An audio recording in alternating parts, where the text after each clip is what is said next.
Yo, bro, how cool is this thing? That is cool, bro. No, forget how cool that thing is. How cool are you? You literally said in a 24-hour period, yo, I'm gonna set up a studio. I'm gonna have 3 cameras and it's gonna have microphones or whatever, bro. It's here. It's here. It's here. It's here. I was looking in the mirror the other day and I was like, I'm an action taker. I'm an executioner. Like, not executioner, sorry. That's not the right word. I got what you were saying. I was just like, ooh, like I like that stage I'm in right now. It's just no matter what idea it is, I'm just get it done. You want to laugh? So the other day you were photographing for my son's birthday, and I was talking to you and John, and I said, nah, because you guys gotta take action. You looked at me like, more? Like, do you know how much action I'm taking right now? Like, do you know? And I'm like, bro, be easy. I was trying to be a motivator to you. Yeah? You were like, nah, because you made it sound like I'm not taking action. I'm taking all the action. I was like, damn, dog. You know what? You motivated me. Here we are. We're at Studio 87. Yes, indeed. Yes, indeed. I love it. Good evening, my brother. Happy Monday. I know you love Mondays. I love Mondays. You do. I see the posts. Yeah. How do you feel about Mondays? You know what? On the drive here, I said to a client I was talking to, I said, I remember a time where I lost my job and I felt empty on a Monday because I used to complain about them. And I said, you know what? I am glad I have a Monday to worry about. Because when you're broke or money stops coming in for any reason, all of a sudden you're kind of like, you know what? Give me a Monday.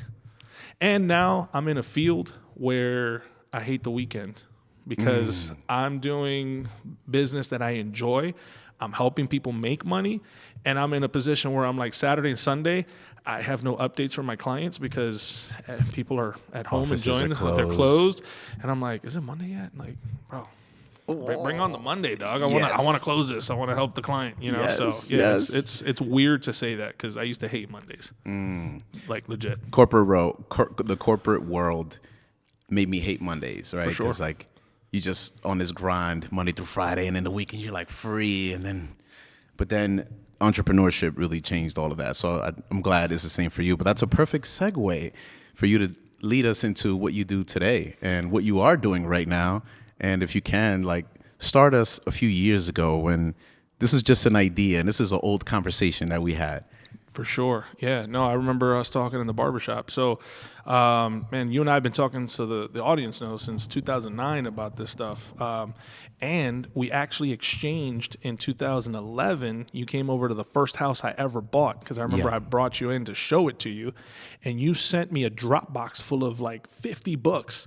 You gave me a book in exchange. And I gave you the one book in exchange. No, you gave me all these books. I was like, man, where'd you get all these books? You were like the king of figuring out how to get the data for free. But nah, man, 2011 was the first time I bought a house. I was excited about it. So actually, let's take it back even further. Moving to Maryland, which happened in 2009, one of the things that... Where you from? I'm originally from New York, born and raised. Talk that talk. Okay. Born and raised. Yes. So originally from New York, I discovered Maryland, and I noticed all these little houses, and people are living here in like a quiet lifestyle with enough city for a city guy like me to feel comfortable in. But really the price points was what mattered. I'll never forget my first attempt at home ownership. I was fresh out of college. I had a job as a banker with a major national bank, and I went shopping for a condo, and the guy took me out to 2. First one he took me out to was in East Orange on a new build.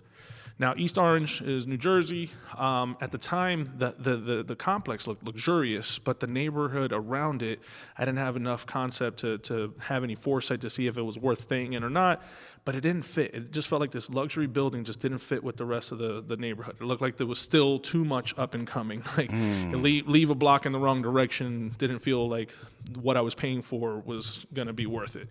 Then I went to Yonkers. And of course, I'm avoiding New York City, even though that's where I'm originally from, because I couldn't afford it. Yeah, there was nothing there that I could look at. So he takes me to Yonkers, shows me this gorgeous studio. Okay, now 490 square feet. It's not big at all. And he says, "Look at that view." Yeah. Look at that view. He says, "Look at what you got going on here." And I said, "Yeah, but how much? Forget the view. How much?" He says, but look at that view. I was like, man, just hit me with it. How much is it? $690,000. 490 square feet? For 490 square feet. Okay. And I'm freaking In Yonkers? out. In Yonkers. Okay. Okay? Yeah. And I'm like, what? Okay, yeah, I could see the city skyline. It was nice. Not 690,000, my friend. And Lord knows what that thing is worth now. But I looked at it. It's like bathroom, kitchen, bedroom, all in the same square.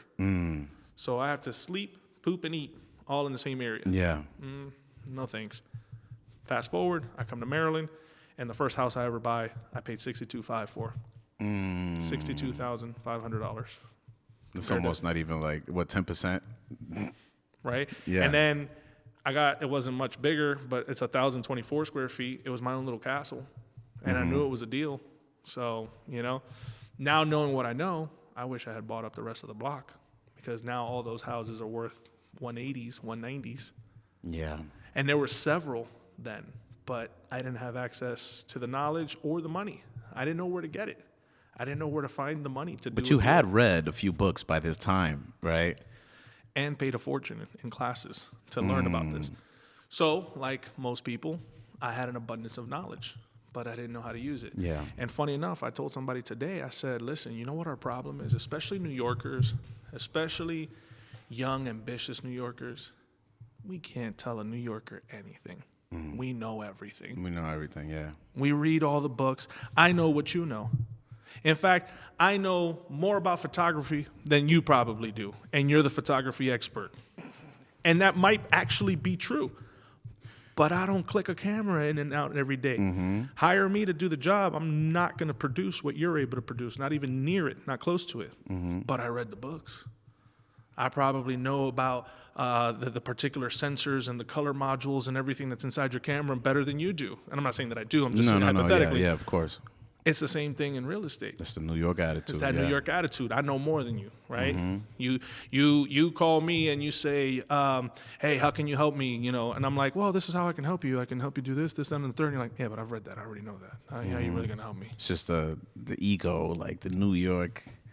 Yeah. And I don't know why we do that. And I'll lead with, until we are coachable or willing to learn, we're not going to succeed. We got to get out of our own way. It took me finally realizing I don't know as much as the next guy. And even if I do, so what? Hear them out. They got something that you don't. I guarantee it. I guarantee it that they're going to teach me something that, for example, I know more about seller financing and creative finance than most people. But I guarantee you, the guy sitting across this table from me is going to have a lot more insight than I am, because he is currently going through one, right? And that's a part of something that what I'm talking about. It's forget the ego, bro. Push that to the side and assume you know nothing. That's the first thing. Assume you know nothing. I don't care how much you know. I don't care how many classes I take. I know less than you. Right. And to answer your question about the story and how we got to where we got to, so from 2011, where I bought that first house, I got scared. I don't know why. I did great with that house. In fact, I house hacked. I lived in the house that had a mortgage of $520, and I rented the basement for $600. And that $80 difference paid my utility bills. So I lived for free. Go figure. Right. Not a bad gig, right? Yeah, not at all. Right? Now, I also got to learn what a pain it was to live with your tenant. Not an easy thing to do. I'm living upstairs. They are downstairs. They want privacy, and they're entitled to it, and they had it. Yeah. But like living in New York, sometimes you step a little too hard. Maybe your music's a little too loud. You're getting phone calls. Hey, and I'm living by myself. So whenever I had complaints, it was when I had guests over. But you're living with someone else when you're house hacking.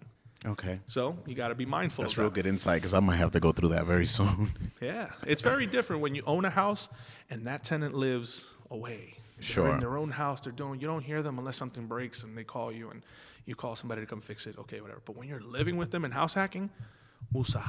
Woosah. Right? See, look, it goes right back to what you just said. I don't know what I'm about to learn. Like, I didn't know. Like, I thought about that. And actually, Sal, my cousin Sal, came over to visit the other day, and I showed him. I was like, yo, I still got the key. Come inside. And I was like, I'm gonna live in the basement and I'm gonna rent the upstairs. And then he was like, no, life is too short. The upstairs is beautiful. You deserve it. You should live upstairs. You should rent the downstairs. And then look, when you just telling me right now, I'm just like, ooh, do I really? And then, it's gonna be something I'm gonna have to go through. But the goal is to do the exact same thing you did, which is the cash flow and live rent free. So, and totally worth it and worth the Yeah. sacrifice. Everything I say, I love to share the bad stories because we see the glamour, and there's enough accounts online to talk about the glamour. I don't need to sell you on the glamour. Yeah. It's out there. You know the benefits. That's why you're interested. That's why you're watching this. I'd rather talk about the hard stuff, right? Be patient, be mindful, right? I literally had wonderful relationships. Like, for example, I had one couple that lived downstairs, young couple, they would cook all the time. I would come home to a fully cooked meal. They'd be like, hey, we left you a plate. I'm like, that's so sweet, thank you. That same couple then one day bathed their cat, not in their bathroom because they had their own bathroom, but in mine because mine had a tub. Rather than take the cat to the backyard and maybe hose them down. I mean, cats don't really need baths. They kind of clean themselves. But I'm not a cat owner, so I'm going to defer to the cat lovers Yeah, out there. I don't yeah. know how to clean a cat, but I definitely know I don't want a cat cleaned in my bathtub. And I freaked because not only did she clean the cat in the tub, the only reason I knew, I got up there and the tub was filled with stale water with hair And it was everywhere, clogged. and it was clogged. And I come home, you come home from work, the first thing I love to do is take a nice shower, bro. Yes. And be clean for bed. And here I am, and I'm like, what is this? Who did this to my tub? And then I call her, and I wasn't a jerk about it. I was just like, hey, is there any reason why you used my tub? Like, oh, well, because you have a tub, and then we have a stand-up shower, and I wanted to beat the cat. I'm like, honey, but okay, one, you didn't call me. You didn't ask me. 2, you have your own bathroom. 3, there's a whole backyard. You could have put them in a bucket and used the hose, whatever. Like, Right. that's filthy. When I said that's filthy, she got offended. Oh, the cat's family, bro. How dare you? She got offended. Bro, within 24 hours, she was gone. Within 24 hours. 24 hours. I went downstairs, gutted, clean. I mean, they were nice enough to leave it clean. Wow. And the bathroom was clean, but she was gone. And I realized, wow, you are dealing with people and emotions, and they might feel that way. And we didn't have a formal agreement either. So it's not like I could chase her down and say, hey, you owe me Where's the rent rent? money, Right. So the good news is it's a $500 mortgage. I was okay. I was like, I always enjoyed that mortgage. That was my favorite mortgage because it was like $500, man. I could work anywhere and I could pay off $500. Yeah. I should be fine. But yeah, and then I had a few other roommates. I had one whose wife would bang what's her ceiling was my floor and remind me, and But fast forward, that was a good 5 years of living for free. You can stack a lot of bread in 5 years doing that. Yep. And that's the ticket, man. The 2 biggest items that we spend money on are housing and transportation, right? Yep. You hear that everywhere. So if I can eliminate the cost of one and even the other, right? I then got a job where I was given company cars to drive. That's 2 big savings right there. Plus a gas card. Plus the gas card, right? Right. So those are the tickets. Now, not everybody can do that, and in today's day and age, it's a little harder, right? So that's why everybody's pushing. Hey, go get this loan, go get that loan, go get yourself a multi-unit property. That's fantastic, but remember, you are the landlord, right? When I was house hacking, I had a house that was built in 1955, and pipes do burst. You got to fix it, right? I had a tenant trash the basement, and I had to rebuild the basement. That cost me $10,000. And guess what? Yes, I was saving a lot of money, but at the time, the income I was producing, because I wasn't a real estate investor full time, I still had a day job, et cetera, I had to go get a credit card and start swiping. And then I dealt with my first contractor ever, who left me halfway through and was fully paid. Hard lessons. Hard lessons. Why'd I pay him full?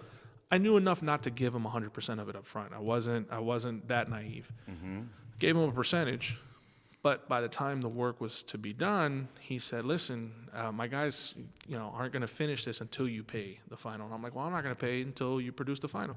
So now I'm going to catch 22 because he's threatening not to finish until I pay him the full amount, and I'm threatening not to pay him until it's complete because we have a Yeah, portion. you guys are, yeah. And I said, forget it. I chose the path of least resistance. I don't want to argue. I just want this fixed. Can you come fix this? Here's the payment. He's like, yeah. He came by himself. That should have been the first red flag. Collected the money without his crew. Never saw the guy again. Never saw him again. Wow. So how I caught him later on, I called him for another job. And this time, he was naive enough to believe that I really had another job for him. I showed him pictures of what it was, and he came and drove, and I saw him drive and check it out. And so this time, I came in. And the nerve. Yeah, buddy. He showed up. Only this time I had a friend who's a police officer come in, and I said, listen, this is who's here for you today. So either you go finish that job or pay me my money. So he did both jobs. He did this one for free. And I didn't pay him anything else, but he did both jobs, and he did get rid of it. I got lucky. I got really lucky. Wow. I did. He was scared of the quote-unquote law, but I didn't know if that would work, be fair. It did because I was like, we got your tags, and he's an officer, and now we know where to find you. Mm-hmm.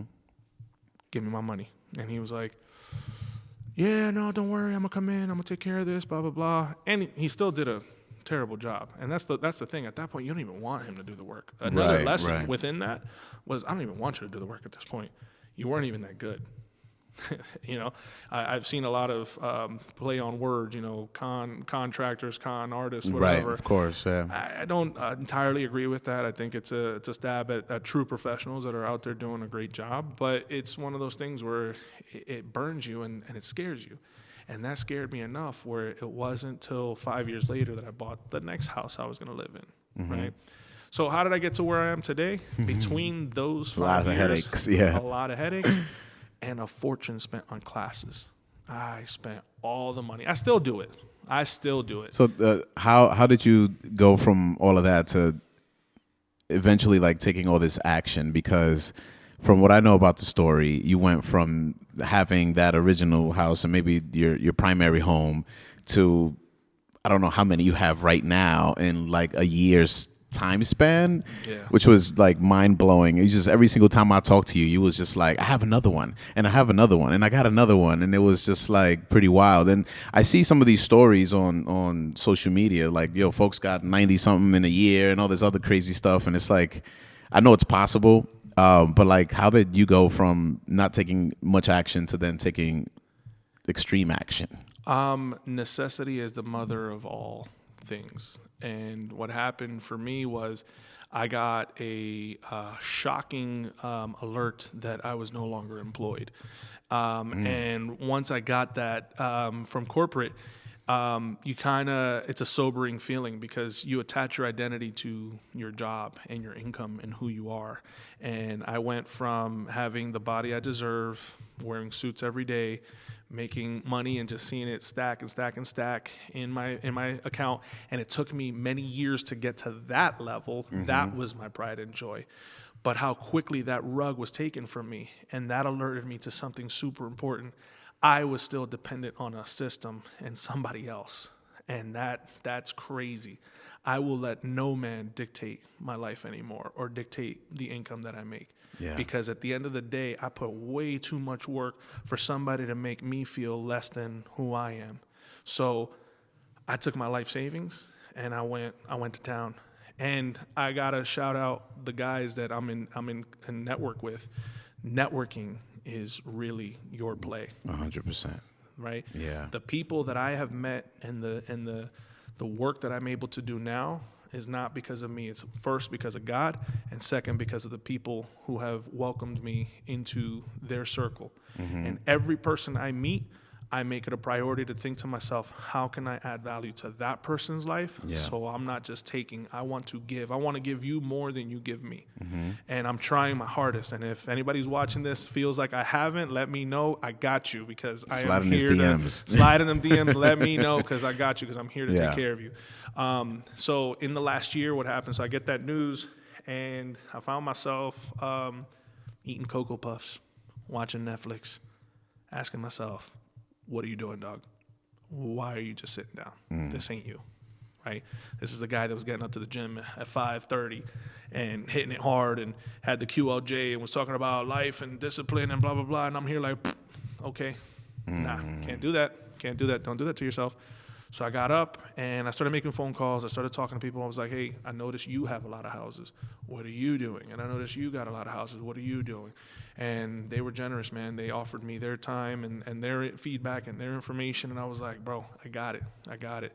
And next you thing I know, coupled that with what you already knew. with what I already knew. Right. And what's crazy is that sometimes you just need to meet somebody who's actually doing it. Because, again, that New Yorker, I'm here trying to tell the guy that has 10 houses what to do and how to do it. Like, oh, yeah, because, Robbie Kiyosaki said, whatever.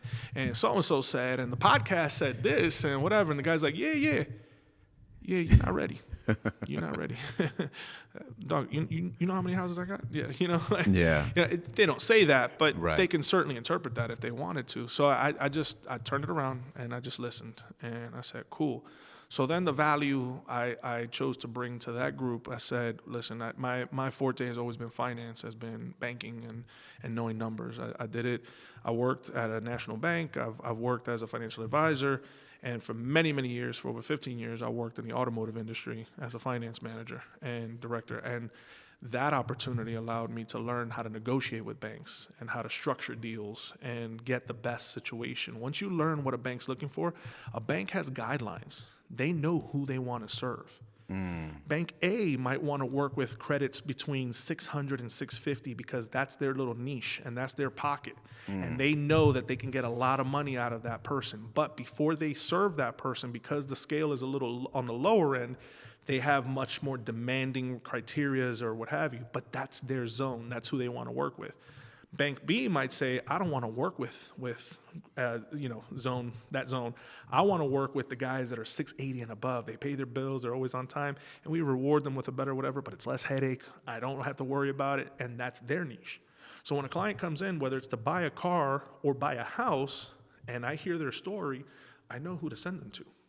Because I know whose program fits your situation better, right? Right. So here I am doing that for myself. And people asking me, hey, how are you getting these loans? What kind of rates are you getting? And I'm beating all the rates that they were getting at that time. And I was like, what? You're paying how much? So here's what happens. We're in good times. Rates are 2-3%. In the investment world, they were more like 4 to 5, right? All of a sudden, everything changed overnight. People are talking about, yeah, man, I just got quoted at 8%. That is crazy, bro. 8%. That's a lot. Hold on, let me make a phone call or two. I start going everywhere. I start calling everybody I know. Hey, who did you finance with? Who did you finance with? And then I started calling those people directly. I'm like, hey, what are your terms? That's not going to work for my team. Listen, I got a team of people that literally buy as collectively, because there's at least 10 of us in this group. We buy 2 to 3 houses a month. So times 10, that's at least 30 deals I can bring your way. What do you got for me? And they started saying, so you're telling me, and then they started offering me an opportunity to work with them. And I said, I'm here. Let's do it. So now, hey, guys, what rates are you getting? I'm still getting quoted 8%. I got you at 6. What's 2% going to do for you in the long run? That's a lot. The return of value as well. So now I started feeling like I'm finally bringing my weight to the knowledge that they were imparting on me. Let me repay you back. Hey, let me get you that 6%. Now rates are a little bit different right now, but again, I'm still every day I'm calling them and I'm telling them I pit them against each other. I call them and I say, listen, the banker over here is offering me this. I've now closed this amount of loans with them. What are you going to do for me, right? And sometimes it works, sometimes it doesn't, but closed mouths don't get fed. Right. So that's the value that I bring to that group. So I'm able to say that I'm grateful because at the end of the day, that networking piece, huge, man. Huge. Yeah. People shared information freely with me, and I do the same now. That's the whole point of this whole presentation is put it out there, man. It'll come back to me. 100%. It'll come back to me tenfold. Yeah. I'm going to put it out there. I know a lot of people that are sitting doing this on the corner on the edge of their feet because they're not sure. Cool. Don't worry, I got you. Yeah. I'm gonna tell you all my scary stories. They're fun. You know what I mean? But you got to hold the flashlight on the hearing. That's it. Yeah. Ooh, there was that one tenant. Ooh, and it is scary, bro. I can tell you today, I had a few scares. Yeah. Today I lost one of my most outstanding tenants. Sent me a video that I'm gonna post on my Instagram. Sent me a video. The house looks better than when I gave it to him. And this was a house that I struggled to get rented because of its location. I thought the house is gorgeous, and I thought it was in a great location. But as we know in Baltimore, one street makes all the difference. I was on the north side of a street versus the south side of that street. And that north side, it's a little hot at night. So it freaks me out because I'm like, who am I going to rent this to? And then I found a willing tenant who loved it, but decided to downsize because his daughter went to college and called me and gave me a major heads up, said, listen, we're looking for something smaller. Do you have anything smaller? I didn't at the time. So I'm here like, oh, I'm going to lose him. When the new landlord called me to, as a reference, I said, man, I feel like lying to you and tell you he's terrible, so he can't move, but I can't. Right. The guy's been on time. He's been wonderful. That video was great. And stuff like that happens. It's a scare because at the end of the day, you start to wonder, how am I going to plug this vacancy, right? It's a natural part of the business, but how am I going to do it? Good enough. He gave me the good news. His brother-in-law wants to stay and qualifies. So, ta-da! There's a happy story, But like I said, it's a tough business. Yeah. People sell you on how passive income and legacy, all true. All true. But not 100% passive. There's some active to it. If you want to, give some of that commission up and pay somebody else to handle it for you, then it could truly be passive. Absolutely. Right. Absolutely. But you want to scale before you start doing that. You want to get to the levels where you justify that. Get your feet wet, know how to handle certain things, go through the headaches yourself. So no property managers lying to you or telling you whatever. So you got to go through it yourself to understand it fully. Absolutely. Yeah, that's how I like to do it too. And full circle, those 5 years of being a house hacking landlord also showed me what people are like. What people are like when they've lost money and they're hurting. I've lost money and I've been hurt. I've lost jobs and what the urgency creates, right? And once you learn that, that's why I tell people, run your own race. Everybody's out there giving you content on how you can buy 100 houses a year. That's cool. Buy one. And take as long as you need with that one. If you're a quick study and you have the time and the focus and the fortitude to dedicate it to it, who knows? Maybe you'll have 20 by the end of the year, but at least you have one. I posted a video with Robert Allen where he talks about just buy 2 a year for the next 10 years, and that's 20 houses. If you make $500 a house, okay, every 2 is $1,000. So 20 houses is $10,000 a month. I don't know about you, but $10,000 a month in retirement, that's pretty neat. Yeah, 100%. And that's assuming 500 based on them not being paid off. What if you figure out the way to pay those same houses off, and now the average rent being collected by those is $2,000? Now that $2,000 is quote unquote profit. Let's obviously you got vacancy, maintenance, whatever, but just to use round numbers, right? That's 2,000 times 20. What's the math on that now? Right? It's a lot of money. That's a lot of money. And all it takes is 1 to 2 houses a year. And it's a snowball. Once you have 2, the income from that helps you buy 3. The income from those helps you buy 5, and so on and so forth. It is an absolute snowball that compounds. Yeah. So what are your plans moving from here? You're gonna continue to buy more properties, or will you lean more into the other side of the business, or what's your focus at this time? My focus is to help as many people as I can this year. By making it not about me, I'll be taken care of for life. Because I've had the blessing to be a mentor now to a couple of people and help them get through their first homes and walk them through it, and that's paying dividends in and of itself. As for my personal number of doors or goals, I used to say 15 was the number. I have 17 houses under management. So, could we do more? There's always room for more. Yeah. Full disclosure, I still don't feel like I am where I know I could be.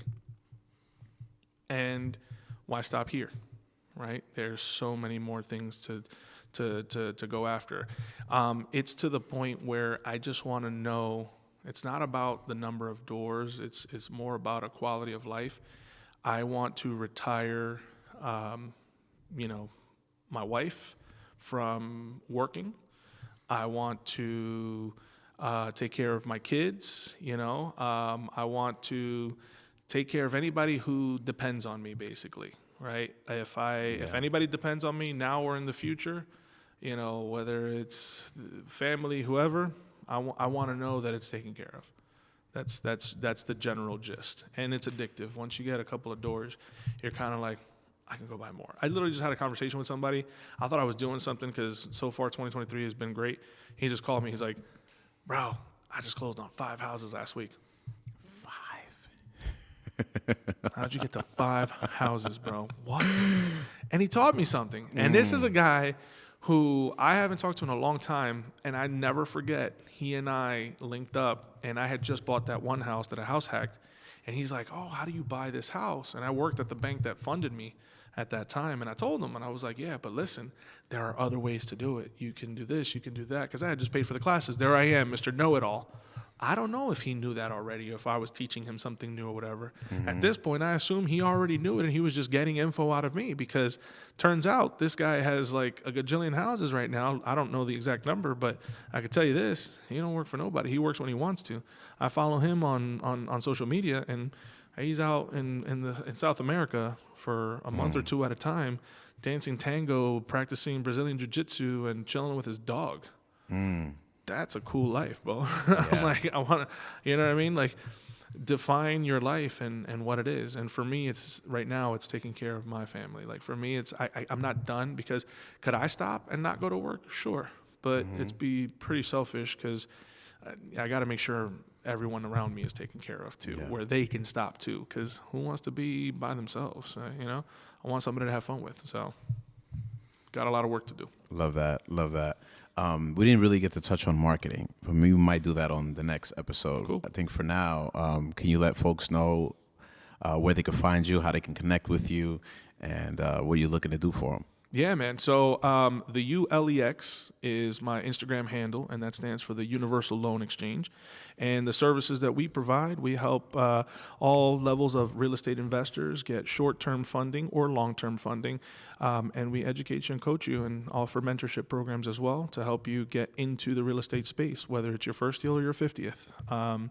You can also find us at the ulex.com, our new and very cool website. Phone number is on there. That is direct to my hip. So literally, my phone number is on there. You can get me there. Patience, text me first if you're not getting me right off the rip on the phone. You can DM me, or you can email me at jorge@theulex.com. Dope. Thank you so much for coming on here today, and we'll catch you on the next one. Thank you for having me. Studio 87 in the house, baby. Yeah.